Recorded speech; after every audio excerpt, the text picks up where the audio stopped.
வணக்கம். அமரர் கல்கியின் பொன்னியின் செல்வன் 2ஆம் பாகம் சுழற்காற்று. 6ஆம் அத்தியாயம் மறைந்த மண்டபம். உங்களுக்காக வாசிப்பது சான் பிரான்சிஸ்கோ பே ஏரியாவில் இருந்து ஸ்ரீ. மறுநாள் காலையில் உதயசூரியனுடைய செங்கிரணங்கள் வந்தியத்தேவனை தட்டி எழுப்பின. உறக்கம் நீங்கிய பிறகும் சுய உணர்வு வருவதற்கு சிறிது நேரம் பிடித்தது. அவன் மேல் விழுந்தது சூரிய வெளிச்சமா அல்லது கலங்கரை விளக்கின் ஒளியா என்று தெளிவதற்கு சிறிது நேரம் பிடித்தது. முதல் நாள் இரவு அனுபவங்களில் எது உண்மை எது கனவு என்று எண்ணி பார்த்தபோது அவனுக்கு ஒரே குழப்பமாயிருந்தது. வீட்டிலே பெரியவரின் மனைவியும் அவருடைய மருமகளும் மட்டுமே இருந்தார்கள். பெரியவர் குழகர் கோயிலுக்கு புஷ்ப கைங்கரியம் செய்வதற்காக போயிருப்பதாக அவர்கள் சொன்னார்கள். வந்தால் என்று வந்தியத்தேவன் கேட்டான்.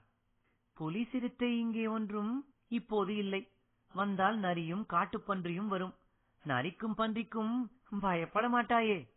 பயம் ஒன்றும் இல்லை. இருட்டில் வந்து மேலே விழுந்தால் என்ன செய்வது? கையில் வேல் கூட இல்லை, வீட்டில் வைத்து விட்டேன். இந்த ஆயுதத்தை வைத்துக்கொள் என்று பூங்குழலி மண்டபத்தில் கிடந்த ஒரு ஆயுதத்தை எடுத்துக் கொடுத்தாள். அது ஒரு விசித்திரமான ஆயுதம். இருபுறமும் வாள் போல் கூர்கூரான முட்கள் இருந்தன. முட்கள் இரும்பை விட கெட்டியாயிருந்தன. இந்திரனுடைய வஜ்ராயுதம் இப்படித்தான் இருக்கும் போலும். இது என்ன ஆயுதம், எதனால் செய்தது என்று வந்தியத்தேவன் கேட்டான். இது ஒரு மீனின் வால்.